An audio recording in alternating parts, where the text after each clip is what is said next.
This can take up to 10 seconds. 10, 9, 8. Oh, we're live. Okay.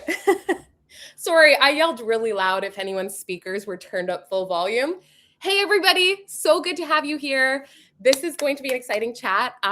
We are joined by Mike McGinnis. What up? Look at that. I was very excited about popping from the bottom. Woo! Happy March Madness, everybody. Look at this.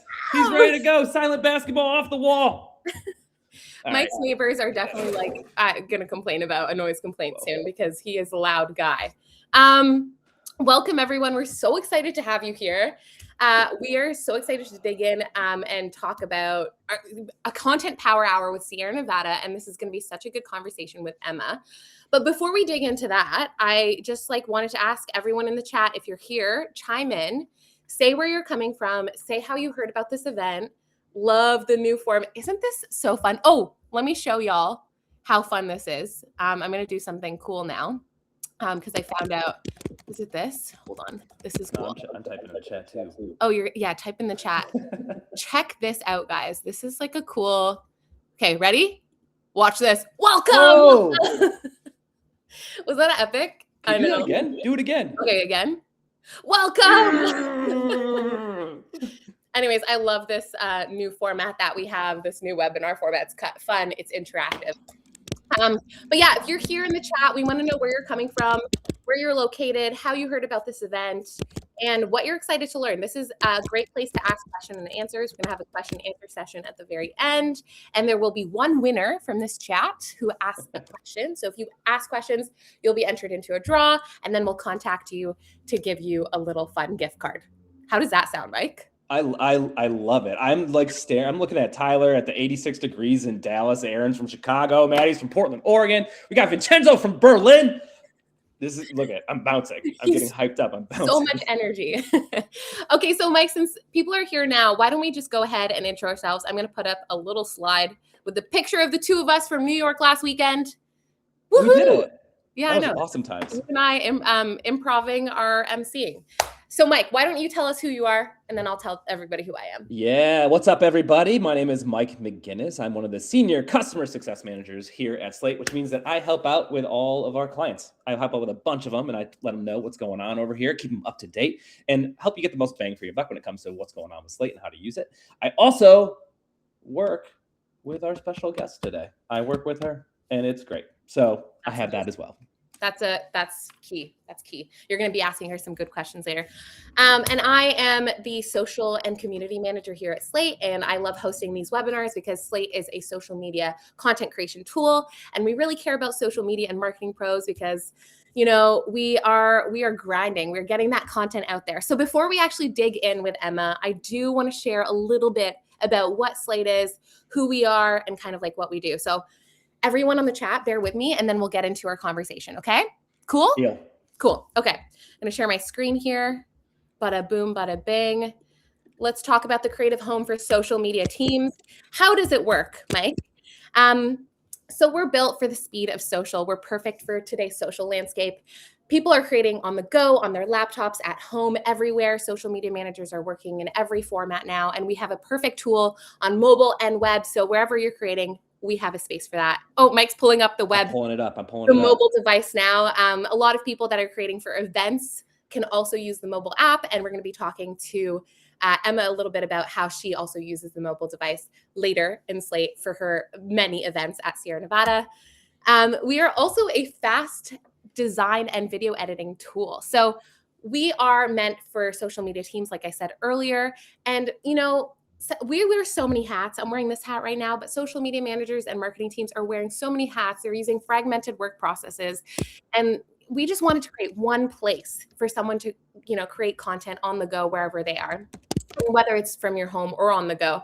So we have a device, we have a tool for video editing and design. Oh my gosh, I'm messing up my words. Mike, did you have a question? Yeah, I do have a question for you. Christina. And that question is, are you sharing a screen by any chance? Oh, shoot. I'm not sharing my screen. I was like, I got a little birdie told me. Oh, no. A shared screen would be helpful. Oh shoot. Okay. Oops. Let me just quickly go back. This is the one that I was talking about earlier. My bad, guys. New tool. I'm figuring this out. And this is what I was talking about now, our video editing tool. And it's created for people who don't want to use like Premiere, that is a very extensive editing tool. We want it to be simple to use, all powered by your brand. Next up, we have a long to short form clipper, which means that you can take any long form piece of content like this webinar right now, put it into our AI shortcuts, and it'll pick the best moments for you, where you can then choose the best moments for social and then go in and actually have control and edit that based on your brand, add your logo, all that fun stuff. So it's still in your control, but we use AI to help speed up the process. Also, complete brand customization. You can see my screen, right, Mike? Yeah? I see it. I see it. Complete brand customization. So everything you could ever need: brand logos, fonts, colors, templates, overlays, everything that is powered by your brand is in the hub. So that means whatever you're creating is pre-approved, all the assets, whether your brand team is super precious or whether leadership wants to see a logo on your content, it's all there, easy to use, easy to pull up in mobile and web. And finally, team collaboration. This is the one I'm most excited about. Right now, it's built into our platform where if you're done a piece of content, you can send it over to get approved. But coming up shortly, very shortly, actually, we have a brand collaboration tool that's going to replace the Frame.io, which means basically someone can start a project and someone can edit it. And if somebody gets sick and it's like, I can't publish this piece of content, somebody can go in there, finish that piece of content and publish it. So this brand collaboration tool is going to be so exciting, and that's coming up soon. Anyways, that's all about Slate. Let's dig in. Let's have a fun conversation with Emma. I want to introduce Emma, social media manager at Sierra Nevada. Let's bring her on.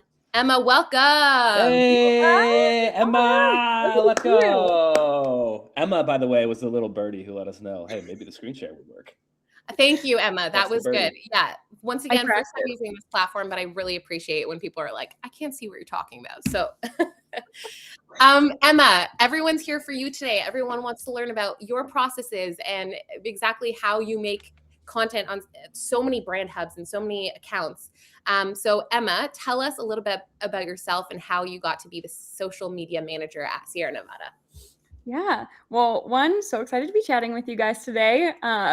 King and queen of Slate for sure. But for myself and kind of my journey, I had spent my whole career in sports prior to moving over to the alcohol and beverage industry. So very different shift. Most recently, I was the director of social media and emerging platforms for the Arizona Cardinals. Was ready to have some weekends back, some free time. So that led to here I am now at Sierra Nevada. It was never truly planned like this, but I'd always thought if I wasn't going to be in sports, I would like to be with a brewery or a winery. And so it all just kind of came together perfectly. And so I'm very, very grateful for that. I've been with Sierra now since June of last year, so approaching a year, and have been loving every minute of it. Well, you're doing a fabulous job on the feeds. I love watching your content. It's absolutely incredible. So we want to dig in. We want to ask all our questions. We have our first theme of the day, which this is going to be fun. Brand consistency. Let's talk about brand consistency. So nice. Right? That's so nice. Let's talk a little bit about brand consistency, Emma, because you are managing multiple accounts. I think you mentioned there's 8 accounts and there's also 10 plus brands. And I can imagine with that many accounts that you're managing, things can get really messy fast. And each brand has their own voice, personality, colors, themes. So we want to know, like, what rules or guidelines do you follow to keep everything consistent, especially when you're pumping out a ton of content across the different accounts? And how do you go about defining each brand voice so you don't get confused with each one as you're posting, because you're a 2-person team. So that's also something to note here. Yeah. So I think a big piece is Sierra Nevada is super collaborative, which makes it a great place to work. We have 5 brand managers that own our different pieces of our portfolio. So they are the ones that know the ins and outs of every beer, every product that we have. And so it all kind of starts with them. And then they've done a great job of teaching all of us how to talk about the brands, how to use them on social, email, paid social, everything. And so it all starts from up there. And then it becomes our job to figure out how to integrate that into social media. And obviously, like you guys said, we have a ton of different brands. We have our core 4 products, we have seasonals, rotators, limited edition, direct to consumer only brands. So there's a lot to kind of think about when it comes to what we're going to put on our channels and talk about them across all 8. And so we really think about it intentionally. And it all kind of starts with creating briefs for this content to make sure we have an understanding and the brand managers know that we're taking the brand in the right direction when we're talking about it on social. And so Slate is a huge help for that because we can really organize everything in there between like our colors, our fonts, photos, graphics, everything to make it super easy when we're creating content quickly for our brand. It's all right there and there's no confusion about it. I love that. I want to dig in a little bit more here with like creating the content brief from your brand managers all the way down to the social team, which is, like I said, the 2 of you. So how does that get communicated and what does the process look like from like actual content brief to like making the assets and graphics and everything like that to like actually going live with the content? So, because there's so much being created. Right. So it definitely is part of like our approval process system. So whether we kind of break it down into 2 things of live event coverage or campaign assets. And so a campaign would be launching a brand, like a new brand or a new product, all the way to like merch and different pieces along those lines or partnerships. And so to kind of start at the campaign level, it comes down to what our process is. And it starts out with a brief. Myself or one of our content creators or anyone like internally will think about what we need to do for this brand and lay it all out, really talk about everything that it's going to look like. So then when we send that to our brand manager to approve at a brand level, they have a clear picture of like, okay, they're using the right scenery, the right kind of background. They're bringing in the moments that this brand is used for because each brand has their own moment. If you take pale ale versus hazy little thing, for example, pale ale is built for the outdoors. It's like our tried and true beer. It's our very first one. And so that's really catered towards outdoors, has a very different vibe. And then when you look at hazy little thing, it is focused on the music scene. So this is what we bring to life when we go to music festivals like Bonnaroo, Shaky Knees, Outside Lands, as well as hosting concerts on location in our 2 concert venue areas. And so that's kind of how we have to think about things for every brand that we talk about. Yeah. And then with that brief, it's also shared with our creative director to make sure for a creativity standpoint, it's aligned. And then from there, once everything's approved, it's pretty smooth sailing because everyone's agreed on this concept. We can go, we can shoot. And really it just comes back to here for review. And most of the time it's very little like edits because we've done all the heavy lifting prior. And I think that's really important that you do more of that heavy work before the process even begins. So there's no need to reshoot something or no one's coming in like totally blind about this is not what we had envisioned for this brand. This can't work. You have to scrap it completely. Yeah, the heavy work being right at the front because I feel like approval processes are so hard. But still, at the end of the day, I'm sure there's a bit of content you're creating on the go, even with the brand assets, even with everything loaded into the hub. That still needs a little bit back and forth. So how do you deal with those like really quick moments where you do have to actually create something that's a little speedier that maybe you didn't get pre-approval for? Like, what does that look like when something needs to be shipped really quickly? Yes, that's where like a live event coverage comes into play. So through all of that, there's been a lot of trust built. So we could just go out, kind of create content with little to no approval. So we can be really in the moment and people can be experiencing Bonnaroo with us through their phone. And so it's myself or a content creator out at one of these events, capturing content on our phones, dropping it into Slate, building the asset that we want, and then double checking obviously for like sounds. If someone is using a bad word or there's something that we don't want on there, we know internally what we need to cut without having to ask other people. Or as an alcohol brand, you also have to think about like very particular rules that aren't always there for other brands. If someone is shotgunning a beer in one of our photos or videos, we can't use that because it's not responsible drinking. And everything we do needs to be responsible in any drinking aspect. And that kind of also falls into like if we work with an influencer and they're skiing, they can't be drinking our beer while actively skiing. They need to have like boots, like skis off, sitting on a rock, then enjoying the drink, not looking like they're going skiing at all.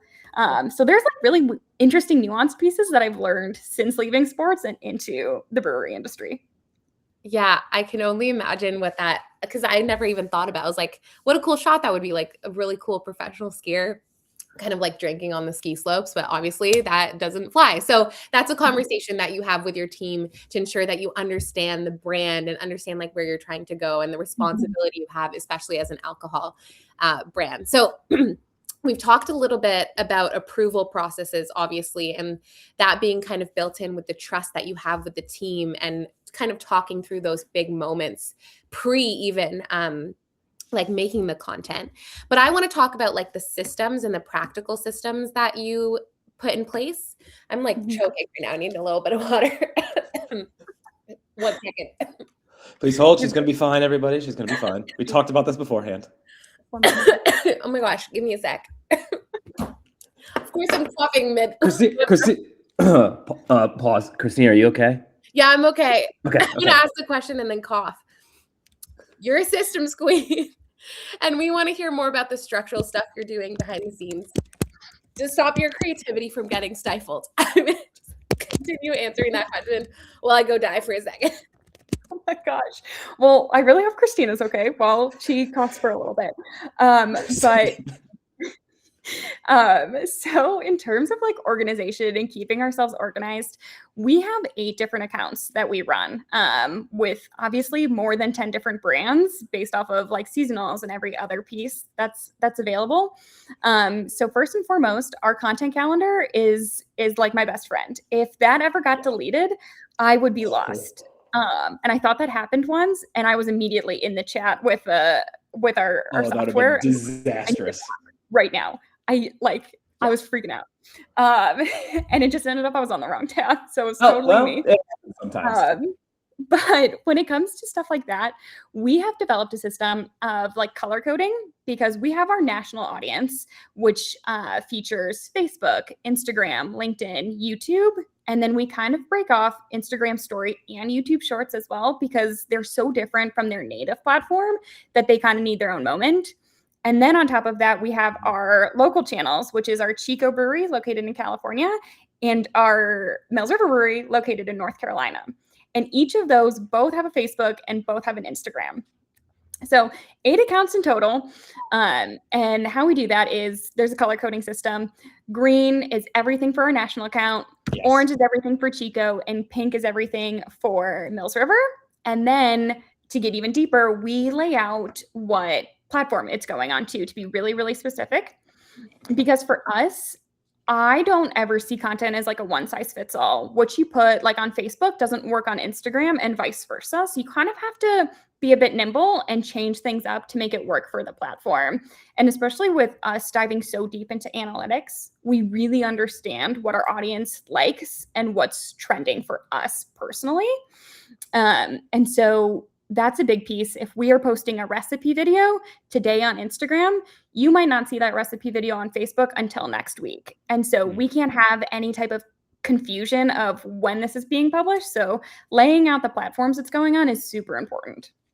Emma, I'm prepared. I've got my green, I've got my orange, I've got my pink. We're into it now. We're into it for all the people who love the colors in the chat. I'm ready. You were so ready. I was. We do have a really good question actually from Eric, who has said, all hail Christina, who has returned from her cough attack. I'm back. I have some water just in case it happens again. But let's do a little question here. I'm going to do the little thing where we do the question bubbles. There we go. Oh yeah, this is fun. Are there particular brands that get more attention than others or hold more weight over the company than others? If so, how do you navigate the amount of content, activations, or creator partnerships for each brand? Eric, this is a good question. I love that question. So we absolutely have brands that get more of our attention. We call them the core four. So these are brands that take the most priority. So the first and foremost is Hazy Little Thing, and it has its own family. So there's a whole family of little things. You may have seen them in stores: Big Little Thing, Citra Little Thing, Tropical Little Thing. And then we have Pale Ale, obviously our very first beer that we ever brewed. Trail Pass, which is our non-alcoholic variety. And then our brand new beer, Pils, which is our premium Pilsner.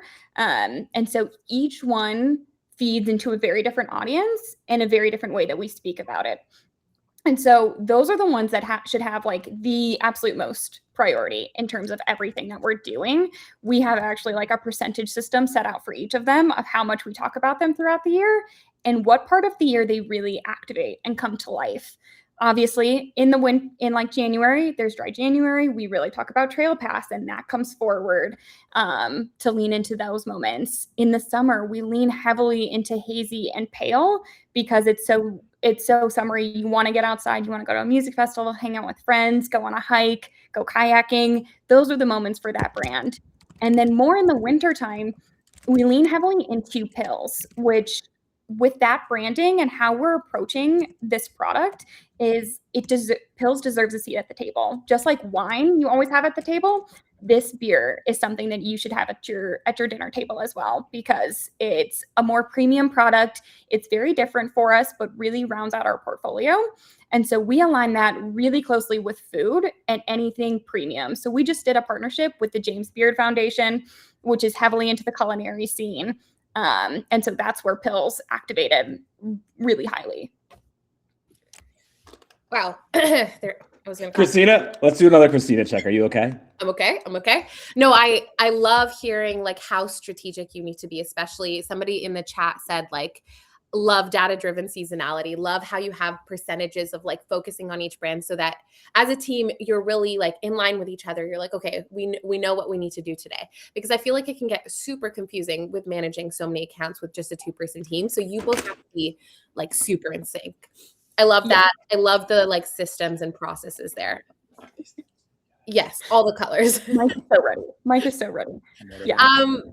I want to dig into live event coverage, because this is something that's a huge part of your brand. You have multiple festivals happening every year, but also you have beer dinners, which we learned about recently when we chatted with you. So I want to talk about, let's bring up the topic, live event coverage. Nice. I'm also going to share this cool little screenshot of all of like your events.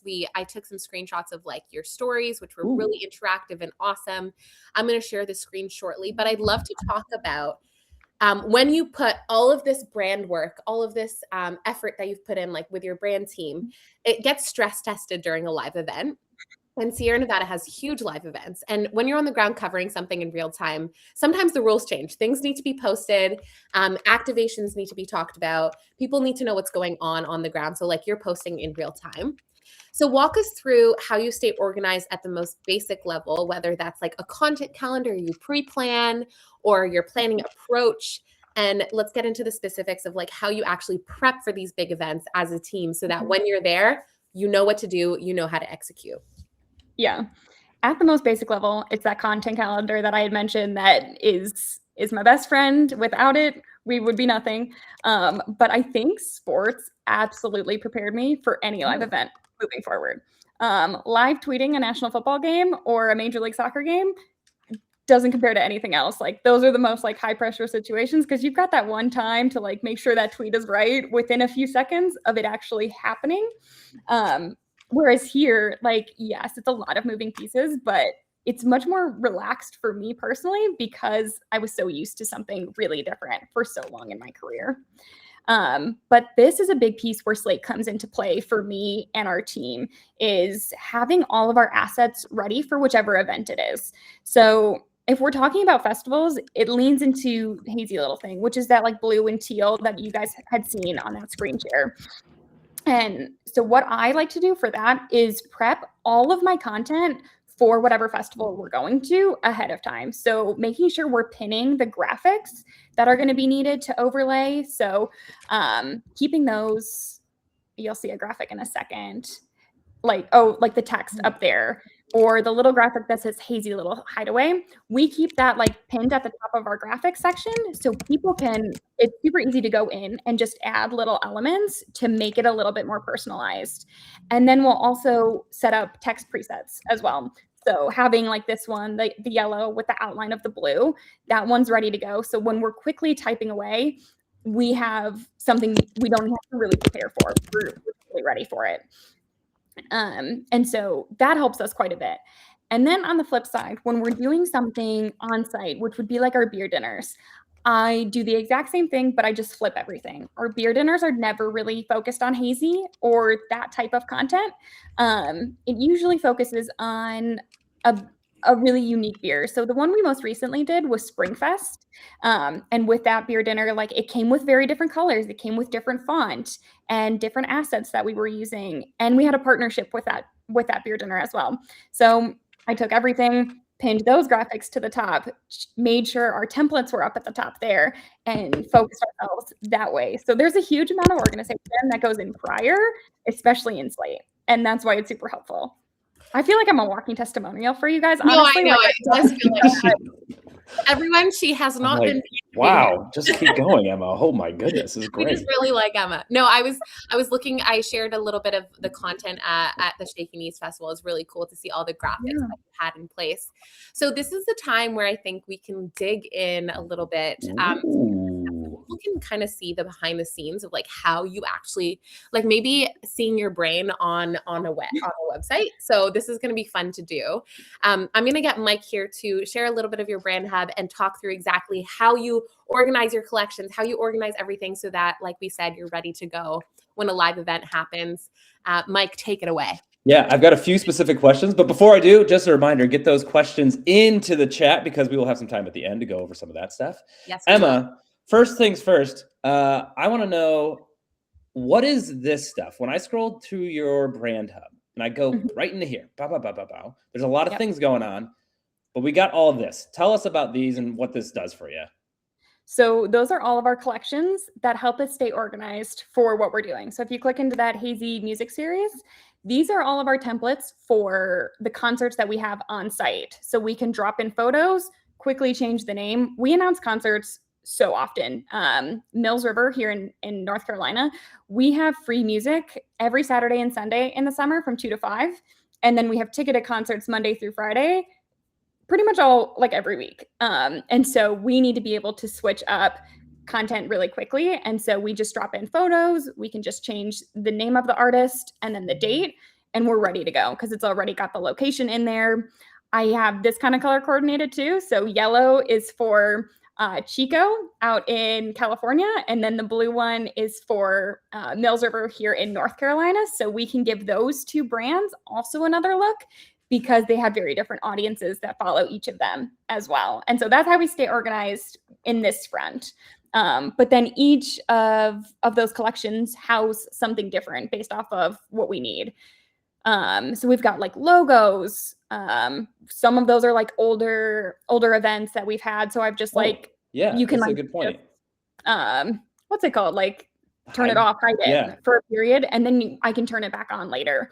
So I tend to do that a lot with like festival pieces, or we had an Oktoberfest house party. So I turned those off because we're not going to use it until Oktoberfest. Smart. I like this. Okay, good. So far, so good. I have another question for you. I was doing some snooping. And there is a content hub. For anybody who hasn't seen this before, this is kind of like a library of all of the content that you've made. And I'm scrolling through and I'm like, oh yeah, look at all this. But what, tell me about this. What is this? What's going on here? That's Bigfoot. We have a beer called Bigfoot and another beer called Biggest Foot too. So we had an event called the Bigfoot Bash, and we had our good friend Bigfoot show up and pour some beers for our friends that came and joined us for this little party. But now we have a few job openings, and so what we're going to do for Mills River specifically, we're going to run some paid social, and we have bartender positions open. You could be a bartender. You could be a Bigfoot if you wanted. And And then obviously like that's more of a traditional post, but our paid social team does use this too, which is amazing that he can come in, utilize the assets that I've kind of already built in, make some of his own, and make it so easy to like rinse and repeat for multiple sizes, because paid social, you need square, you need horizontal, you need vertical, you need everything and more, because Meta likes to ask for your like firstborn child essentially when you do anything in that platform. It's so crazy. So this I think helps him a ton get organized. That is, you know what? Check it out. Cheers to that. Right there. He was ready. Right he was there. ready. He brought that It's only a matter of time, folks. It was going to make an appearance. You know it had to. You had to crack it open. I will say something about like having the opportunity to resize for different formats is like such a key thing, and then to also add your elements in there. So I love that your paid social team is using this as well, because this is like a use case that I was like, oh, this is like such a good use case for the brand hub and everything. Okay, let's see you actually create some content. I think this is what some people have been waiting for. We want to see you creating some content and what it actually looks like and how it actually all works. Awesome. I'll say actually one more time. Do it. Yeah. All right. Added it to the stream. You can see all my things. Right? Got it. Yes. Okay, perfect. Okay. So this is just our homepage, and you can see all of the different content that I've been making lately. A St. Patrick's Day menu, some concerts we released, and some fun stuff with donkeys. But let's go in here and I'll kind of show you how I make something for the music festival, which is super easy. So we have our template already made. Our creative services team helped me make these to keep them on brand, and I can just upload them so I don't have to ask them things all the time. Then in here, I add some media. This is Reggie Watts. He's coming to a concert. I will resize this so it fits a little bit better and get that all ready. Then I can just go in here, change his whole name. Ooh, maybe. Reggie Watts. And then we'll say he's coming on May 1st. You're done. You can export it, get it ready to go on Instagram story. So this is like the easiest use case scenario, but I'll show you some other ways that we can use this as well. We will go into, this is something we would do for our beer dinner. So obviously this looks so different than what we were doing for Hazy over here. This is more of our master brand. We get into the creams, the oranges, the dark greens, and we will say we're gonna have a beer dinner. So obviously we need some beer. We will just resize that down a little bit. Then I'm going to crop it. I usually do this on my phone, so doing it on here, a little bit different. And then obviously, if we're having dinner, food is needed. So we'll add some food. This is the one from our Springfest beer dinner, which was really good. They had popcorn soup, which I'd never heard of, but that's sweet. So here we go. And then I'll just bring it down a little bit. Did you just say popcorn soup? She did.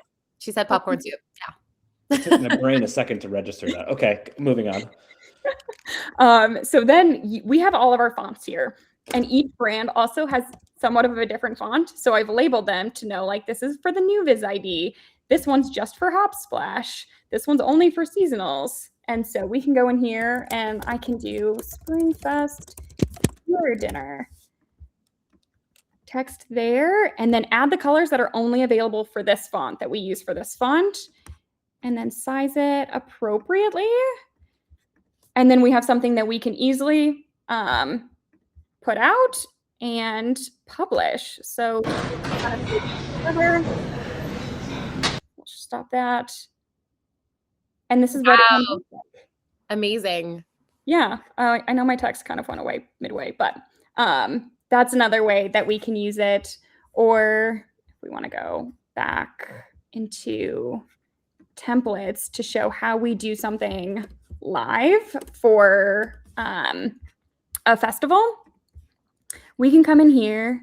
We've got this fun little video, and then let's add some text. So typically here is where I would have text ready for the Hazy Little Hideaway and our festivals in the colors that we use. So we use this one for festivals, and same with this one down here. So we are ready for day 2. we'll take that, move it around, add some yellow for a pop of color, move this and make it like bigger. Again, I usually do this on my phone, so we can do that. And then we've got all these fun graphics that are also labeled. So our music events, we've got everything here. Oh my gosh. I know. I'm like, now I'm locked in. I'm like staring so hard. So I let's love watching other people create content. It's like amazing. It's therapeutic, actually. And then I always turn on our safe zones too for stories to make sure I'm not like putting something where it's going to get covered up or it won't look good. But then we have our whole video done and it's ready for stories. So you can just kind of see chill vibes. I would play with text a little bit more. I like to do some fun stuff with typography, but it can kind of give you a good idea of how we do things. And I typically capture all of my content on day one of a festival. So then I'm ready to post things throughout the whole weekend because I typically don't stay till Sunday. I'm just a Friday, Saturday girl for our festivals. I've got a question. Mike, what's your question? I've got a question. Thank you. My question, Emma, is what you just said. So you're there for the first day or two. Most of the content you're capturing day one, and then you're creating it and just like holding on to that to release throughout the weekend. And this is kind of what you're doing, exactly what you're showing us. Yeah. That's all right.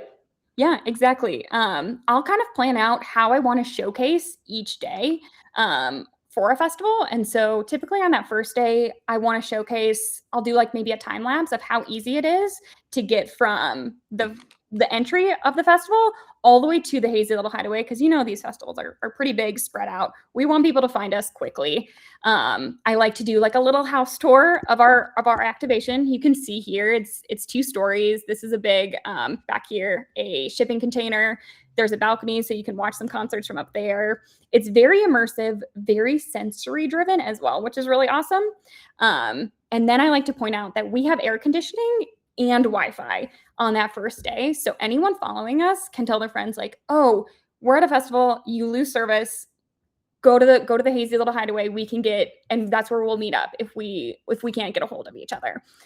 So I try to give like a basic overview plus the beers that we're serving because there's a bar in here.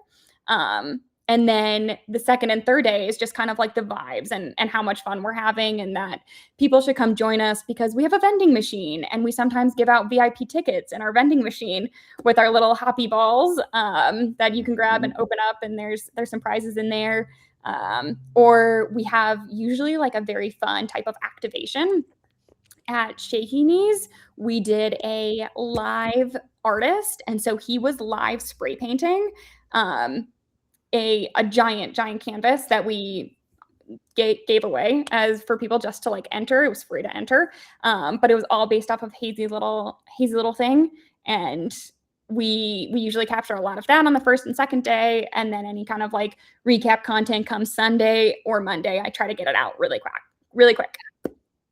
I'm curious before we like dig into some more questions, because we actually have a lot here. Something like this, a lot of other brands might look at this and be like, great, this is awesome. But I want to know, like, from your perspective, why it's so important to have like branding involved in this, because there's a lot of other brands that are just posting and they're using the captions and fonts like in Instagram. And that's just what they're using because it's like easy and quick. But I want to know like why does it matter to you to have like specific fonts and colors as you're there for the event? Like how does it actually impact your audience? Because I think this is like a question people are like very curious about. Yeah. For me personally, it is all about like someone recognizing your brand without needing to look at your logo or look at who posted it. So from here, like obviously it says like Hazy, it's got kind of our logo there a little bit, but for just like the colors and the fonts, I want someone to look at it and be like, oh my gosh, that's Hazy Little Thing, or like that's Sierra Nevada. And we'll go through the whole story and look at it. Or while they're scrolling through Instagram too, and they don't need to look at who posted it or need to see a logo in order to know it is us. I very rarely put like logos on anything for our stories or anything kind of like spur of the moment, just because I think it comes across very clear. We have really, really strong branding through creative director and creative services team. So why not let that shine through? A brand I actually think does this very, very well, that even when I'm scrolling on Instagram, I will stop, are the Seattle Seahawks. Their colors, their type of photography, the way that they publish, I know it's them without having to like look at who posted it. And the other one is Red Bull. I think Red Bull also does this extremely well. And so that's where I try to emulate some of this stuff from, is making sure there's great consistency so people are never confused who we are. Yeah. I even see some like a brand like Netflix doing this, and they're a huge brand. It's like, of course you're going to know who Netflix is, but they also see the importance of like making sure that when you're on the feed, that it's just like immediately recognizable. And I think that like brand recognition is so important. It just like helps with people recognizing and being like, when they're thinking of a brand, it's like, oh yeah, I know this. And I remember this brand. We did actually, Emma helped us write this fun little case study about how kind of branding is so important. So I'm going to post it in the chat. It's Sierra Nevada. She did a case study. She kind of like sent us her deck about like why Slate was important for her team. She sent it to us. We turned it into a case study. So if you want to read it, I just linked it in the chat. Before we get into the question and answers, because we have about 20 minutes left and there's a lot, I do want to ask everybody here, if this is something you're interested in and you're like, oh my gosh, Slate sounds so cool, I want to learn more about it. I'm going to put this poll up here. Do you want to learn more about Slate for your team? It is, we made it live. I didn't realize it would go on screen like this. Super fun. That is serious. Where did everybody go? We're gone. Have fun. I think this is just how it's gonna work. Great. It's people can click this, right? Am I crazy? I'll try. Somebody try clicking it. Poll results. Hold on. Remove. Oh, this is just the result. Oh my gosh, guys. Let me try something else. Oh my gosh, I'm so sorry. This is my first time. I was gonna say, we got cool new platforms we're testing out today, everybody. You're seeing like the behind the scenes and the in front of the camera stuff. I know. I tested this out too, so now I'm stressed out, but it's okay. So I'm gonna make another poll so that you guys can use it again. Okay, start poll. Here we go. The poll is in the chat. If you guys want to learn more about Slate, there we go. Click the poll. Make sure there we go. It's active. Thank you, Dimitar. That's great, everybody. Learning this for the first time with us. We'd love to chat with you. We'll hook you up with our team. We'll walk you through how Slate works with your brand specifically. And you can see the inner workings of like how it works. So there we go. So awesome. Good stuff. I'm going to leave that poll up. We're going to let that go. And then let's get into some question answer time. Oh yeah. Okay. Let's do this. This is fun. Okay. Let's do this question from Jenna. Let's add this to the stream. Best advice for getting existing accounts that are now under a new brand to get on board with the overall branding? Because I'm sure as you were going through and new brand accounts were popping up, or sorry, new brand sub brands were popping up. Like, how do you make sure that it's all consistent? I think that's kind of what the question is asking here. Yeah, I think that all comes back to our brand managers, that they are so tight on everything about the brand. They know the tasting profiles, they know the type of drinker that is going to want this beverage, they know the occasion where it's going to be drank at, and then they help with the branding and the coloring of what's on the cans, what's on the packaging. All those little details fall into place, and then that allows us to go take away, get those colors, get the fonts, get everything we need into Slate or into Photoshop or whatever you're going to use to make your piece of content, and keep it really on brand. And that also allows us to create content that fits within that brand. So we're not going to put pale ale content into hazy branding at a festival. We do serve pale at festivals, but that's not the star of the show there. Hazy is the star of the show. So most of our content should revolve around hazy or whatever little thing rotator is going to be there. So last year it was peachy little thing. So we took a lot of peachy stuff. This year it'll be a different one. But I think that is really how you get to like the meat and potatoes of it all. That's great. That's a good answer. Okay, next one. We'll have Mike read this one out because it's a long one and I'm about to cough again. So I'm going to add this to the stream. I'm always thinking about brand. No, okay, guys, stop. It's a lot of props over here. I'm always thinking about how to balance brand consistency with location-specific relevance, since working for a franchise business model. Seeing that Sierra Nevada has multiple locations, I'd love to hear how your team approaches capturing content that reflects each location's unique events, community, and local culture while still keeping the overall brand cohesive? I love this question. This is an amazing question because it's something we dove into a lot. When I first got to Sierra, we weren't doing a ton with like analytics or diving too deep into data there. But that was the one thing I really wanted to see is who our audience is across all of these different platforms, all of these different accounts. We learned, I'm going to talk about this at the local level. So Chico versus Mills River. Mhm. Chico is a very small, tight-knit community. This is like your local place that you're going to go to if you're home from college, if you're visiting your parents, if you're in college, like because we're right next to Chico State University. Like this is your watering hole you always come back to. Everyone probably has one in their hometown that they're like, I have to hit this one up when I'm back. This would be the case for Chico people. And they grew up with this brand. We have been family owned and operated for 45 years. We've never sold. We're still owned by the same family. So, and they started that back in Chico. And the big thing for us is storytelling. We've learned that audience likes to hear about the family, likes to hear the behind the scenes things. They don't care as much about what's new on the menu in the tap room, but they really want to know like some of these like secret things that are like behind the scenes look. Versus Mills River, it is right outside of Asheville, and it's a big touristy place. People come in and visit all the time. We've got the Biltmore here. People are coming and spending weekends, going hiking. We're close to the Great Smokies. So for us, this one is more of like a billboard of experiences. We want people to know everything that they can do when they come to this brewery. So when new menu items drop, we like to showcase that. If there's a new fun beer that's exclusive to Mills River, we're going to put that out there. Or concerts that are happening, beer dinners, like those are the big things that really work for that audience. Plus then recapping all of these events too, because then they can see like, oh my gosh, look at this event they had like last month. We're going there next month. We could be doing this. Their amphitheater looks amazing. Or we have a park at the bottom of the brewery that's like maybe a half a mile hike down that you can just go sit at, be kind of far away from the loudness and the people, and sit at picnic tables or hammocks. And there's a beer truck that sits down there and you could grab some beer. So those are the little like small things that help us differentiate for locations for sure.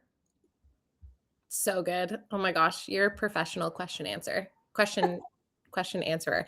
We got another one from Paula here. This is like it's more generic, broad question, but I think it's really interesting to learn where people's inspiration comes from. So I'm going to add this to the stream here.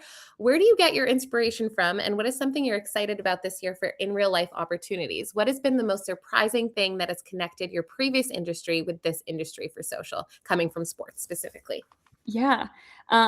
So for inspiration, we're really interesting that we don't lean into memes or trends, things that would like automatically give you like amazing engagement, because as a brand, we want to be the ones that doing things that no one has done before and that then people will kind of follow. So when every brewery was during the Olympics doing like the sliding the beer down the bar for curling, we wouldn't do something like that because everyone can. So our way in is thinking about things from a completely different perspective. I always tend to really go back to sports and see what they're doing because it seems pretty different, but sports and breweries are both in the entertainment industry of sorts. And so a lot can translate over. I think I find a lot of inspiration as well, reading some of the Slate emails or attending some of these like calls to see what other people are doing as well. But scrolling and seeing stuff that maybe like Red Bull or the Seahawks are doing in terms of brand consistency, I'll scroll and look for more like evergreen content creators that aren't attached to a brand to see what styles they are using to create carousels or to create reels that could be popping up and be a unique way to showcase our brands. We just did like the scrolling dot one of like hold the dots and scroll. And it stacked our beers into a pyramid and down for our new variety pack. So you could take a photo of a variety pack and just post that, but what's the fun in that? Let's try to do something different that's engaging and gets people excited. So that's something that I really try to turn to for inspiration. And then some things I'm excited about for this year. There's one that's coming up that I can't talk about yet because it's going to be announced in April. I was like, you're not trying to break news here, Emma? No, I can't. But like, I'm very excited about it. So So early April, look at our channels and you'll see this really cool campaign that we're gonna do. But I think for this year, I mean, we've been in the cold so long, so my mind goes to summer. So for festivals, going out there, seeing how we can try to switch things up. We're really leaning into content series this year. That hasn't been something for us because we are a small team. It's hard to create a content series, but we're trying to create a content series for both Pale Ale and Hazy Little Thing in their own ways that are really unique to them. Hazy Little Thing. Yes. So that I think will be really fun to see how that comes to life, of bringing in local musicians that are going to come to the brewery and bring maybe a content series to life in that way, or featuring Pale more in the outdoors in a content way. Plus what we're going to do in festivals. I want to create a content series for all of our festivals that kind of have a common theme based off of the activation that's going to be there. My mind is blown right now because you're talking about all the things that you want to do and you're already managing 8 accounts and you're already just a team of 2. I'm literally in awe. I'm in awe of what you guys are doing. It's incredible. And I'm just wow, you're doing so much. And it's always, it looks good on the feed. And I think you just really know your audience. I think there's something to be said here about really knowing your audience and really knowing what they want to see and really tapping into that. And I think that's so important. And I think, as you said earlier, trends are great and they get you good engagement, but you're more focused on your audience and long-term growth and what that looks like versus just those quick hits, which as social media managers, it's so nice to get that quick hit, that big engagement spike. On that last question, I want to get this question in from Maddie because I think this is an important one. I think I just deleted it actually. So sorry, Maddie. It was about your metrics and how do you define success with your metrics and what are you looking at? Because it's not here anymore, but I think that was the essence of it. So Maddie's when you look at your metrics, what do you define as success for you and your team? It boils down to each platform. I don't do a blanket one size fits all for everything in terms of engagement. So when I report monthly as well for our director and our senior director, and then it eventually goes up to our exec level C-suite group of people. So each platform I break down and they have their own metrics within. So I can see exactly how things are doing based off of what the platforms are prioritizing. So right now we know Instagram, for example, Reels are driving reach and discovery, but carousels are driving engagement. So you're not kind of cross-pollinating at all, which is obviously a social manager's worst nightmare is, well, I need the reach, but I need the engagements, and they're in two different, they're going fork down the road. So what I try to do for maybe a brand launch, I'll kick it off with a video so it can reach more people, and then follow up with a carousel so people engage with it. So we're it's a 1-2 punch, for a Tuesday, Wednesday type thing. And so that's how we look at things, is definitely on the engagement side. So more focused on shares and the DM factor, because that is how Instagram's putting your post to the top. They don't want you to leave the app. And so if you're sharing that content in a DM or to your story, it shows Instagram that more people than just that user are interested in it. And so that's important to us.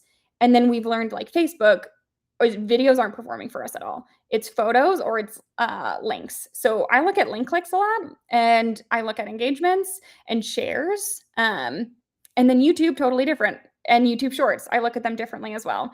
So YouTube Shorts, I look at video views. YouTube regular, I look at video view time. Because you're going to get more views, obviously, on a short, but people aren't going to stay as long because they're so much shorter. Whereas your long form content, you're going to get less views, but people are going to stay on it longer. So if we can see that they're interested in it and they're staying on to watch it more than 3 seconds, that's a win. And the more people that are seeing our shorts knows that we're getting out there. We're reaching the right amount of people. So it depends on each platform. Man, I feel we clipped that last minute and a half and just that's golden right there. Oh Yeah. my goodness. I was just going to say the same thing. I hope people are taking notes. This session is recorded, so you can always watch it back, if you're using an AI note taker. But yeah, that was like, you're dropping the goods here, Emma. You're dropping the full on goods that everybody wants to know. They're like, how does this work? And what are the metrics you're looking at? Okay, so I think we only have time for like one or two more questions. Vincenzo has a really good question here, so I'm going to add this to the stream. Do you have an always on production in between brand product launches, and how do you structure it? So obviously there's brand product launches happening throughout the year, but what does it look like in between those launches, and what's the structure look like? Yeah. Right now, we're definitely in busy season, so it feels like we're just doing product launches. We have something starting next week for the next like 5 weeks that are going to launch. So if you come to our platforms, you'll see new things each week. But in between, I try to get like really good evergreen content out there and find ways to do something that's unique and social first. Our whole strategy for marketing as a whole for Sierra Nevada is social first content. So when we are building any type of content, first, how is it going to live on social? And then how are we adapting that for every other platform versus the other way around of we're going to make an ad, essentially figure out how to use it on social.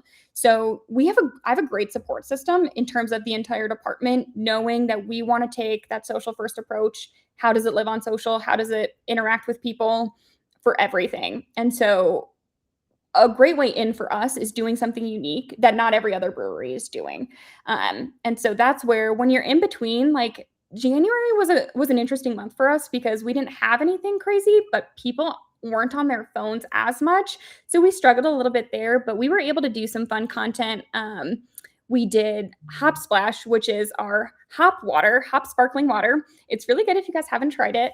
And it was an idea actually I got from the Pistons. The Pistons had like 4 players on there, and it was like pick a fit or something, or pick your MVP. And what I did was like, which hop splash are you going with? Essentially to get the dry January kind of concept out there a little bit of focusing on something that's non-alcoholic, and then 2, an engagement piece of people writing in the comments A, B, C, or D. So that's how we kind of look at content in that way, obviously through like different months based off of what is like really on and needing things. And then I try to throw evergreen content in the middle of product launches. So it's not selling you something every time. It can be entertaining or a storytelling component. We really look at brewery romance and storytelling as like a core for us of how we're going to produce content. I freaking love this. That is brewery romance and storytelling. Like, oh yeah, let's go. Okay, I think that's all we have time for, other than Carmen's fun question here. She says, how many IBUs is too many?